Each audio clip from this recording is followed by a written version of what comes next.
وفي تمام 40 أرسلا للناس يهديهم لدين حملا يدعو إلى التوحيد جوف مكة 13 سنين تمت. Juste après que le pacte ne se soit n'ait été révolu, n'ait été abrogé, les mécréants de Quraysh, ils aperçoivent que Abu Talib, il est très malade. Il a 87 ans. C'est beaucoup quand même. Le blocus l'a vraiment affaibli. Et on sent que c'est ces derniers jours. Et les gens hostiles aux musulmans de la Mecque, parmi les nobles de Quraysh, ils craignent ce moment-là. Qu'est-ce qu'on veut dire par ils craignent ce moment-là? En fait, ils craignent qu'Abu Talib ne meure avant d'avoir trouvé une solution entre eux et Mohammed. En fait, ils ont peur, s'ils ne règlent pas le problème tout de suite, qu'après la mort d'Abu Talib, ils ne puissent plus rien faire contre Mohammed. Parce que, à ce moment-là, s'ils tentaient de faire quelque chose, donc de faire violence à Mohammed et ses suiveurs, après la mort d'Abu Talib, en fait, leur réputation sera corrompue dans la péninsule arabique. Et la réputation, l'honneur, pour eux, à l'époque, c'est quelque chose d'important. Quelque chose de très important. Ils veulent pas qu'on dise d'eux, voilà, ah maintenant Abu Talib, il est mort, vous faites les malins. Donc ils vont tenter ce qui est connu comme la dernière tentative de réconciliation, de coexistence pacifique avec des exigences particulières. 25 personnes parmi les nobles de Quraysh décideront de se diriger vers Abu Talib et lui rappeler le mérite qu'il a sur eux. T'es quand même notre plus illustre représentant à la Mecque, t'es notre peut-être doyen, t'es celui qui a le plus de pouvoir à la Mecque aujourd'hui. Nous, on te demande une chose, une seule chose, en voyant ton état, c'est que tu nous permettes de trouver une solution avec ton neveu. Et que tu fasses en sorte que Mohammed il arrête d'insulter nos divinités. Et qu'il arrête de réfuter notre dogme, notre croyance. Et nous, ils disent liyakuffa anna wa nakuffa anhu wa liyada'ana wa dinana wa nada'ahu wa dinahu. Nous, ce qu'on veut lui demander, c'est qu'il nous laisse tranquille et nous, on le laissera tranquille. Imagine le dilemme. Donc ils disent, nous, on veut seulement qu'il arrête de parler en mal de notre religion et nous, on le laissera pratiquer comme il le veut. On lui construira les mosquées qu'il souhaite pour que lui et ses suiveurs, ils adorent Allah comme il le souhaite. Abu Talib, donc, il organisera une rencontre avec Mohammed et ces personnes. Et ils lui présenteront leur volonté. Et le prophète Mohammed, sallallahu alayhi wa sallam, il leur dira Ara'aytum in a'taytukum hadhi. Voyez-vous, si j'acceptais un compromis avec vous, hal antum mu'tiya kalimatan in antum takallamtum biha malaktum biha al-arab wa danat lakum biha al-ajam. Est-ce que en échange vous accepteriez de prononcer une parole par laquelle vous soumettrez les Arabes et autres que les Arabes? Et Abu Jahl, si tel est le cas, naqulu 10 kalimat. Si tu peux nous donner une parole telle quelle qui nous donnera le dessus sur les Arabes et les non-Arabes, mais nous on est prêt à la prononcer 10 fois ta parole. Pas de problème. Et le prophète sallallahu alayhi wa sallam, il leur dira taquluna la ilaha illallah wa takhla'una ma ta'buduna min duni. Cette parole, c'est que vous prononciez la ilaha illallah, nulle divinité ne mérite d'être adorée en dehors d'Allah, et que vous arrêtiez d'adorer autre que lui. Et Abu Talib, il dira quelque chose de très étonnant à ce moment-là. Ma ra'aytuka yabna akhi sa'altahum shatata. Je vois que t'es pas injuste dans ce que tu demandes. Ce que tu leur demandes n'est pas injuste. Regarde la parole d'Abu Talib, subhanallah. Et à ce moment-là, les mécréants de Quraysh diront Aturidu ya Muhammad an taj'al al-alihata ilaha wahida. Est-ce que tu veux, ô Mohammed, faire de toutes les divinités une seule, comme ce qu'Allah subhanahu wa ta'ala a révélé par la suite dans Surat Sad? Aj'al al-alihata ilaha wahida. Est-ce qu'il fera de toutes nos divinités une seule? Il va nous demander d'adorer une seule divinité? C'est quelque chose d'étonnant. Et à ce moment-là, les mécréants de Quraysh ont tapé dans leurs mains de mépris, de moquerie envers cette parole-là qu'a prononcée Mohammed sallallahu alayhi wa sallam, et ils sont partis. Ils diront, on ne pourra rien faire, ils n'acceptent aucun compromis. Maintenant, c'est Allah qui décrétera entre nous et toi, entre guillemets, via des combats, via une animosité constante et continue. Et donc, cette tentative de concession mutuelle, elle n'a pas prise. Elle n'a pas prise parce que le prophète sallallahu alayhi wa sallam sait ce qu'elle implique, sait que cela implique qu'il agrée l'adoration d'autre qu'Allah. Et lui, c'est un messager.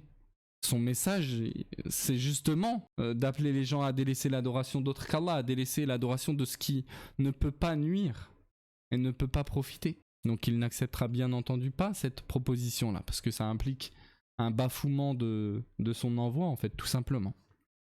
Et malheureusement, la situation, elle persistera jusqu'à ce que quelques jours plus tard, Abu Talib perde la vie, âgé alors de 87 ans. Il perd la vie et le récit de sa mort, il est connu, hein, et il est très affligeant.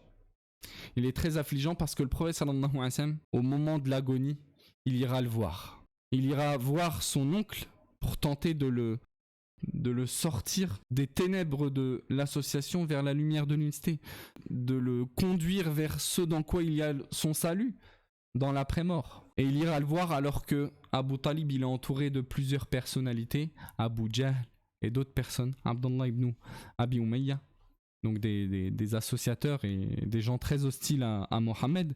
Et le prophète sallallahu alayhi wa sallam, sans tergiverser, sans tourner autour du pot, il sait que ce sont ses derniers instants.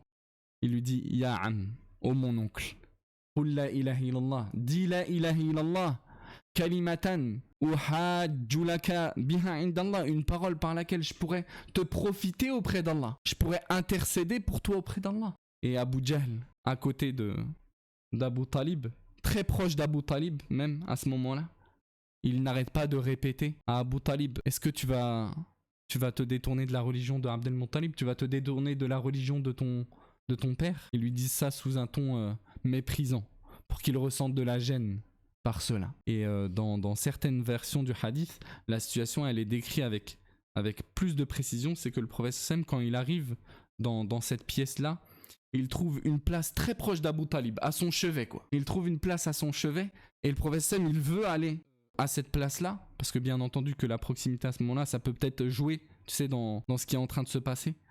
Mais c'est Abu Jahl qui s'est précipité à cet endroit-là, très proche d'Abu Talib, pour éviter que ce soit Mohammed sallallahu alayhi wa sallam qui prenne cette place-là.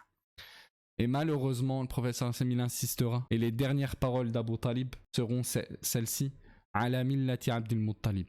Je décide de mourir sur la religion de Abdel Muttalib. Et dans une version rapportée par Muslim, il fera précéder cette parole-là d'une parole incroyablement triste, pénante. Il dira Laoula an tu'ayyirani Quraysh fayaqulun innama hamalahu ala dhalika al-jaza la aqrartu biha 'aynak. Si ce n'est que j'ai peur de ce que dira à mon sujet Quraysh, j'aurais prononcé cette parole qui te plaît tant. La perdition en se préoccupant de ce que pensent les gens à notre sujet. Où est-ce que ça peut mener la personne, quelquefois? Et pas que Abu Talib, certains d'entre nous même, malheureusement. Et le prophète sallallahu alayhi wa sallam sera très attristé de cela. Il aura le cœur brisé de se dire, cet homme-là, qui nous a tant défendu, que j'ai tant aimé d'un amour naturel, pas d'un amour religieux, bien sûr. Parce que bien entendu que malgré cet amour qu'il ne peut contrôler, c'est la famille, c'est le sang, bah bien sûr qu'il était contre la voie qu'il suivait, tout comme Abu Talib d'une certaine manière était contre spirituellement la voie qu'il suivait, malgré qu'il sachait, malgré le fait qu'il savait pertinemment que c'était la vérité. Il a le cœur brisé, le prophète Mohammed sallallahu alayhi wa sallam. Et Allah subhanahu wa ta'ala, il lui révélera le verset suivant, Innaka la tahdi man ahbabt. Certes, tu ne guides pas ce que tu aimes, c'est pas toi qui décides. Walakin Allah yahdi man yasha, mais c'est Allah qui guide qui il veut. Et le prophète sallallahu alayhi wa sallam, sous l'émotion, il dira La astaghfiranna lak ma lam unha an. Il dira à son oncle, je demanderai le pardon pour toi, tant qu'on ne me l'interdit pas. Et Allah subhanahu wa ta'ala lui révélera le verset suivant. ما كان للنبي والذين آمنوا أن يستغفروا للمشركين ولو كانوا أولي قربى من بعد ما تبين لهم أنهم أصحاب الجحيم. Il ne convient pas aux prophètes ni à ceux qui croient de demander le pardon pour les associateurs, même si ce sont des gens qui leur sont très proches, après avoir su qu'ils font partie des habitants de l'enfer. Nawawi il dit à travers ce verset-là, on comprend sans équivoque qu'il est interdit de demander le pardon pour quelqu'un qui meurt sur la mécréance. Parce que Allah subhanahu wa ta'ala ne fera pas miséricorde à celui qui a renié ses versets ici-bas, qui a renié ses signes, qui l'a pris en raillerie, qui l'a traité de menteur alors que la vérité lui a été présentée. Et donc le prophète sallallahu alayhi wa sallam a su qu'il lui était interdit de faire ça. Malheureusement, les mauvaises nouvelles ne s'arrêtent pas là. 3 jours après la mort d'Abu Talib, le prophète sallallahu alayhi wa sallam devra faire face à une nouvelle qui l'attristera encore plus. C'est la mort de Khadija bint Khuwaylid, la mort de sa femme Khadija. 3 jours à peine après la mort d'Abu Talib, comme l'affirme Ibn al-Qayyim, Ibn Manda et Al-Hakim, c'est Khadija qui trouvera la mort. Donc cette femme qui l'a consolé dans les instants les plus durs de sa vie, qui l'a aidé à propager la prophétie, qui l'a consolé avec son argent et tout ce qu'elle possédait de mondain, elle perdra la vie. Et le prophète sallallahu alayhi wa sallam devra faire face à cette épreuve-là, qui lui est encore plus dure que la mort d'Abu Talib. Ça lui est encore plus dur que la mort d'Abu Talib.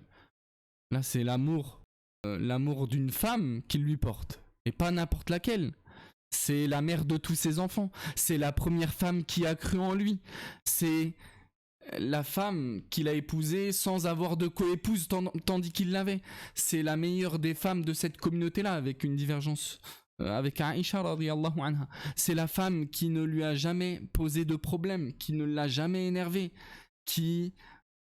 de qui il n'a jamais vu émaner un mauvais comportement, de la colère. Et ça suffit déjà comme mérite pour cette femme-là. C'est la femme au sujet de qui il est rapporté que Djibril est venu transmettre le salam, la salutation d'Allah et la sienne. Djibril, il est entré, il est venu voir le prophète Mohammed sallallahu alayhi wa sallam un jour. Et il lui a dit, Khadija, elle va revenir là. Et elle aura ça et ça avec elle. Transmets-lui mon salam. Transmets-lui les salutations d'Allah et mes salutations à moi. Et fais-lui la bonne annonce qu'elle aura une demeure au paradis, dans une perle creusée. C'est d'ailleurs parmi ses mérites. Les savants disent que personne n'a ce mérite-là.